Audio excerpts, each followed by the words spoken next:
Why are you tattooing? And what is it about tattooing that you love? If you don't know why you're tattooing, how do you know who you want to work with?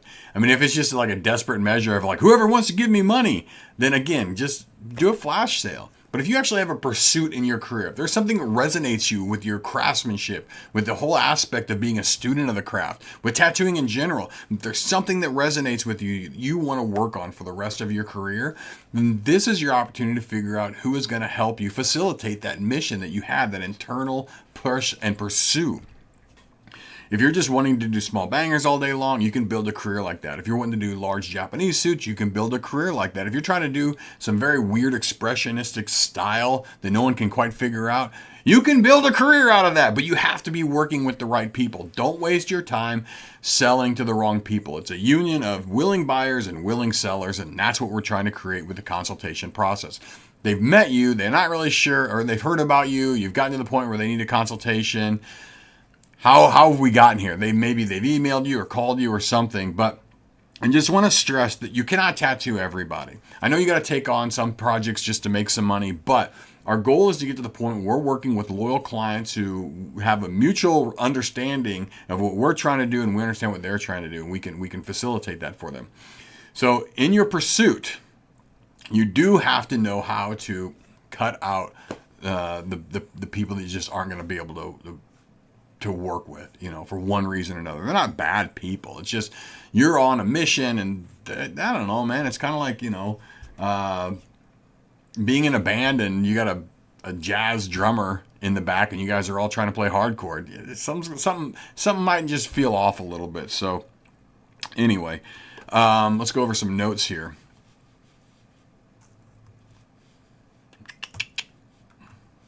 All right. So we've already discussed you can't tattoo everyone, and in your pursuit, you got to learn how to clip out the people that aren't going to serve our purpose. This isn't an ego or an arrogant thing. It's just a matter of thinking on the lines of being less codependent with our clients.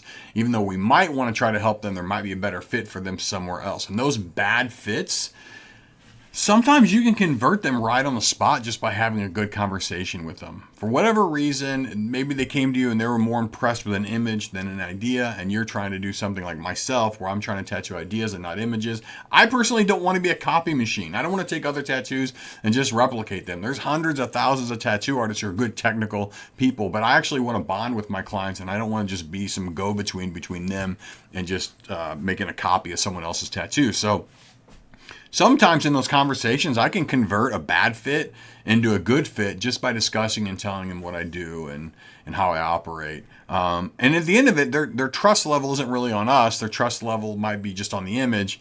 And in that situation, I can actually offboard them to another artist or another shop that would be a better fit for them, and that's okay. Because the reality is that this is kind of like a dating game. And why would you want to get in bed with someone that is just going to be awkward and feel kind of icky and gross the entire time? So kind of think of it that way a little bit. Let's kind of backtrack a little bit and talk about how we got our intel. When people say they don't have any money and they can't book people, and I go onto their Instagram and try to make an appointment with them, their onboarding process sucks so bad. It's terrible. They have all these questions, and I've been on them where there's like 5 pages of questions. Upload this, download that, read this, make sure you check that, understand my policies. Anyone who makes it through that process isn't a good client. They're just good at filling out forms. That's not someone I want to work with. Someone who is just so submissive that, it's like, well, I don't want that type of person in my life. I want someone who I can actually I know that when I'm in front of them, we're going to connect, right? So the form is just like a precursor for me to kind of gauge what type of person or what type of, what their wants might be. It's an early indicator, right? That's all it is the form isn't for me to collect all my data. They haven't committed with me yet. They still need to meet me. Why do I need to use the form to do that job? I can do that job. So my forms are really simple. Who are you? What are you wanting? What's your favorite book? And the favorite book's a really good one because it can really describe what type of person that they are, what their interests are. And, I love it when someone has a good book about economy or a good book about sci-fi.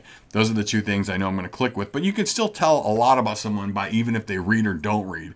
They do the last favorite book and they add a question mark.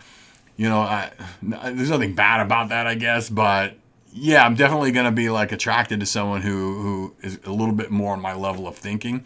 So that will perk me up a little bit.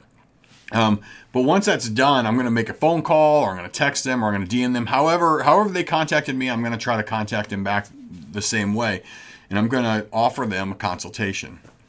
Now, the thing about this is this whole entire thing is a vetting process to figure out who we want to work with and who we don't want to work with. But we're doing it in a way that's kind of clever and doesn't make us look like we're like, you, not you. Like, we're not like, it's not like grade school where you're getting picked last to be on the dodgeball team. We're trying to do it in a very sensitive and kind way. So, when we're ready to move forward, one of the things I do is I always kind of make people wait at least 2 weeks before I book a consultation. And what this does is it gets rid of the people who are just too energetic and they need it now. That energy of like, if I don't do it today, it's never going to get done. I don't need that in my life. I really don't. I want to work with people who are a little more laid back and kind of can trust the process. So having a 2-week wait just for a consultation, it kind of sets the stage that, number one, I'm not just there to jump through hoops and hurry up and satisfy your every women need.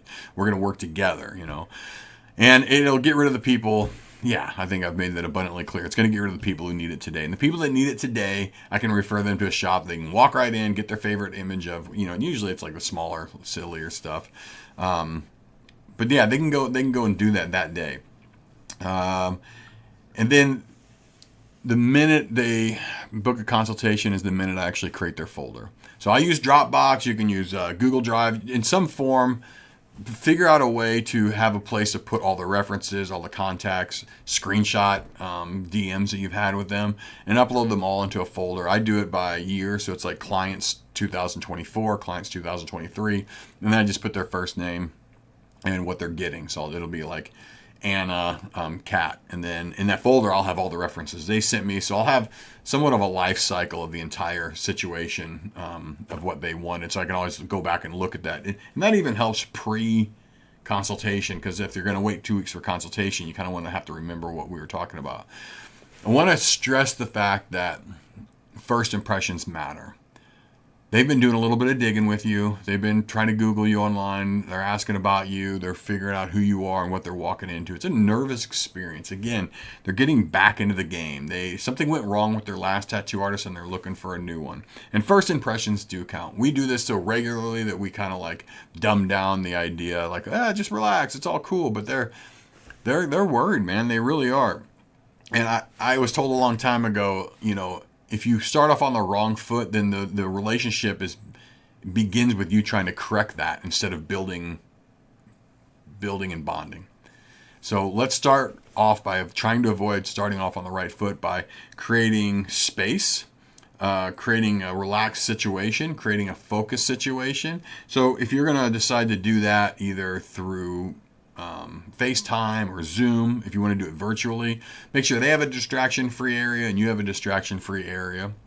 And then if you're going to do it in person, you know, just kind of remove yourself from the busy part of the shop and try to find a spot or create a spot in the shop where people can relax a little bit. They're gonna maybe be discussing some very emotional things, and you want them to open up. I mean, the worst thing in the world is for them to feel so guarded that you don't get the information you need until the tattoo's already started. So we're trying to figure out a way that they can relax. And I made a joke here about no squirrels, like, you know, whoa, squirrel. One of the worst habits I had in the past was trying to do consultations while I was tattooing. You just can't. You have one conversation at a time. You know, it's rude to the customer that you're tattooing, and it's disingenuous to the new client that you're trying to do a consultation with. It happens sometimes. I get it. You run late, but do your best to control your environment a little bit. That is a place where people feel a little bit more relaxed and they're going to share. Again, I talk about that cognitive dissonance. This all goes into getting people and disarming them so that they can actually have the conversation they want to have and do that in a manner where you can get the most out of them. The reason I like in person is I can see body language. I can see movement. I can see the tightness of the body language. And when I propose an idea after I've listened to them, I like to be able to see their physical reaction to an idea I might have. So I'm not pushing them too far out of their comfort zone. I want to add right here that the point of a consultation for me, one of the main points is to find out where their comfort zone is today and what their comfort zone could be in 10 years from now, and find that happy medium. So not looking back and being like, God, if I could do that all over again, I would have done it this way. So that's another big point about just like trying to figure out where they're at and trying to meet them there a little bit. And I think that's the biggest part about creating a shared space instead of a tug of war game of trying to get us both in this mutual respect area. And it goes without saying that you got to be part detective and part psychologist. You do have to learn how to ask the questions to get them to open up a little bit. And then when they answer those questions, you kind of have to figure out what they're really trying to say. That takes some work. The reason I add that is, again, you're trying to get away from doing vertical consultations and you're trying to do horizontal consultations. You're not taking the order. You're trying to figure out why they want it, not the what they want, but more why they want it. So this is the first steps of getting into our consultation, setting the stage, and onboarding people correctly. Next, we're going to talk a little bit more about the consultation process in a little more depth.